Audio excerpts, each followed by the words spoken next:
So మనందరికీ తెలిసిన విషయమే India versus England test match జరగబోతుంది తొందరలో. ఇంకొద్ది రోజుల్లో సమయం మాత్రమే ఉంది. అయితే దానికి సంబంధించిన మరిన్ని విశేషాలు మనకు అందించడానికి మనతో పాటు ఉన్నారు బసవరాజ్ గారు. నమస్కారం సార్. నమస్తే అమ్మా. నమస్తే. ఎలా ఉన్నారు? ఫస్ట్ బాగున్నా తల్లి, బాగున్నాం. అయితే ఇప్పుడు మనకి టెస్ట్ మ్యాచ్ అనగానే చాలామంది కూడా ఇండియా వర్సెస్ బేసిక్గా క్రికెట్ అంటే చాలామందికి ఇష్టం ఉంటుంది. అందులోనూ మన హైదరాబాద్లో అంటే ఇంకా కొంచెం ఎక్కువనే చెప్పాలి. సో క్రికెట్ టికెట్స్ ఎక్కడి వరకు అమ్ముడుపోయాయి సార్? అంటే ఈ రోజు వరకు అయితే దగ్గర 26,000 టికెట్లు అమ్ముడుపోయినాయి. All season tickets. అంటే పర్ డే ఒక్కొక్కసారి హాలిడే రోజు ఎక్కువ అవుతుంది. 26 హాలిడే వచ్చింది మనకు, సండే కూడా ఎక్కువ హాలిడే వచ్చినాయి కాబట్టి ఎక్కువ టికెట్స్ సేల్ అవ్వడానికి ఛాన్స్ ఉన్నాయి. అది కాకుండా మేము స్టేడియం ఫుల్ అవ్వడానికి మేము ప్రయత్నాలు చేస్తున్నాము. ఎందుకంటే మేము ఆల్రెడీ స్కూల్స్కి పర్ డే 5,000 స్కూల్ పిల్లల్ని అలౌ చేస్తున్నాం. వాళ్ళు అలౌ చేసినందుకు వాళ్ళకి స్కూల్స్ ఏవైతే ఉన్నాయో ముందు వాళ్ళకి మేము లెటర్స్ ఇవ్వమన్నాం. లెటర్స్ ఇచ్చారు. లెటర్స్ ఇచ్చిన తర్వాత వాళ్ళు రేపొద్దున మ్యాచ్ స్టార్ట్ అవ్వగానే ఈచ్ డే అంటే ఈసారి ఇచ్చిన స్కూల్కి నెక్స్ట్ డే ఉండదు. ఓన్లీ అట్లా 25 రోజులు కూడా మేము స్కూల్స్కి ఒక్కొక్కరికి 5,000 స్టూడెంట్ని మేము అలౌ చేస్తున్నాము. వాళ్ళందరికీ కూడా ఫుడ్ అండ్ వాటర్ కూడా మేమే సప్లై చేస్తున్నాం. ఇదేంటంటే ఎంకరేజ్మెంట్, క్రికెట్ అన్నది ఎంకరేజ్మెంట్ ఉంటుంది కాబట్టి, పిల్లలకి ఎంకరేజ్మెంట్గా ఉంటుంది కాబట్టి మేము వాళ్ళకి ఈ సదుపాయాలన్నీ కూడా కల్పిస్తున్నాం. ఫస్ట్ టైం ఉంది అంటే ఇంతకుముందు కూడా తెలిసారు కానీ ఈసారి ఫస్ట్ టైం మాకు బాగా చేయాలి. ఎప్పుడు పెట్టలేదు. ఫస్ట్ టైం దాని కారణం ఎంకరేజ్మెంట్ ఆఫ్ ది క్రికెట్ మనం ఎంకరేజ్ చేయాలి. పిల్లలందరూ కూడా అవకాశం ఉండాలి.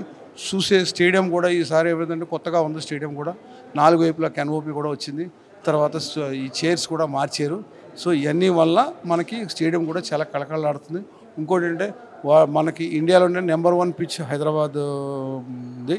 మన క్యూరేటర్ కూడా బెస్ట్ క్యూరేటర్ కింద మనకి ఈ అవార్డు కూడా రావడం జరిగింది ఇక్కడ. మరి ఇప్పుడు ఈ మ్యాచ్ చూడడానికి ఎవరైనా ఫార్మర్ క్రికెటర్స్ వస్తారు? 100% అందరినీ మేము ఇన్వైట్ చేస్తున్నాం. ఫార్మర్ క్రికెటర్స్, తర్వాత ఫార్మర్ రంజీ ప్లేయర్స్ని కూడా ఇన్వైట్ చేస్తున్నాం. మేము అందరినీ వాళ్ళందరికీ కూడా మేము హానరీ చేస్తున్నాం. అందరికీ కూడా సెక్యూరిటీ ఎలా ఉండబోతుంది? సెక్యూరిటీ బ్రహ్మాండంగా ఉంటుంది. ఎందుకంటే మా కమిషనర్ కూడా చాలా దాని గురించి ఒక మంచి మాతో చాలా చక్కటి వాతావరణంలో మాకు మీటింగ్స్ కూడా జరిగినాయి. వాళ్ళన్నీ కూడా ఇవ్వడానికి మాకు సంసిద్ధంగా ఉన్నారు. పోలీస్ తరపు నుంచి అయితే మాకు ఏం ప్రాబ్లం ఉండదు. ఇంకొకటి ఏంటంటే టెస్ట్ మ్యాచ్ కాబట్టి అంత రష్ ఉండదు కాబట్టి ఈసారి బ్రహ్మాండంగా జరగవచ్చు అని మేము అనుకుంటున్నాం. మాకు ఫస్ట్ టైం మేము కమిటీ రావడం, ఈ ఎక్స్పీరియన్స్ చూసుకుని ఫర్దర్గా నెక్స్ట్ జరిగే IPL కానీ T20 వన్డేస్ కానీ మేము చాలా జాగ్రత్త పడి ఎవరు కూడా ఇబ్బంది కలగకూడదు. ఎవరు కూడా సంతోషంగా మ్యాచ్కి ఎవరైతే వచ్చారో అదే సంతోషంగా వాళ్ళు మ్యాచ్ నుంచి బయటికి వెళ్ళాలని కోరుకున్నాం.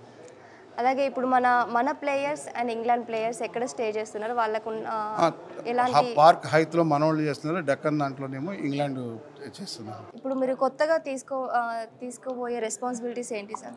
రెస్పాన్సిబిలిటీ డెవలప్మెంట్ ఏమీ లేదు. క్రికెట్ స్టేడియంని మనం ఇంకా డెవలప్ చేయాలి. కొన్ని చోట్ల కొద్దిగా ఇది ఉన్నాయి. మాకు టైం కొత్తగా స్టార్ట్ కాబట్టి మేము ఇంకా స్టార్ట్ చేస్తున్నాం. ఇప్పుడు మీరు చూసుంటే మీరు ఒకసారి ఫోటోగ్రాఫ్ తీసుకుంటే చైర్స్ కానీ కెన్ఓపి కానీ చాలా టాప్ వచ్చింది. అలాగే మేము ఇంకొక విషయం చెప్తున్నాం. 26th రోజున రిపబ్లిక్ డే రోజున మేము అంటే మన army people like air force కానీ వీళ్ళందరినీ కూడా మేము ఇన్వైట్ చేస్తున్నాం.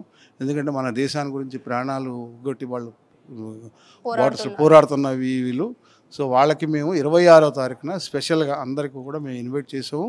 అందులో 2,000 లెటర్స్ వచ్చినాయి. మేము వస్తామని చెప్పేసి చాలా సంతోషం, మాకు చాలా ఆనందంగా కూడా ఉంది. Thank you sir. రైట్.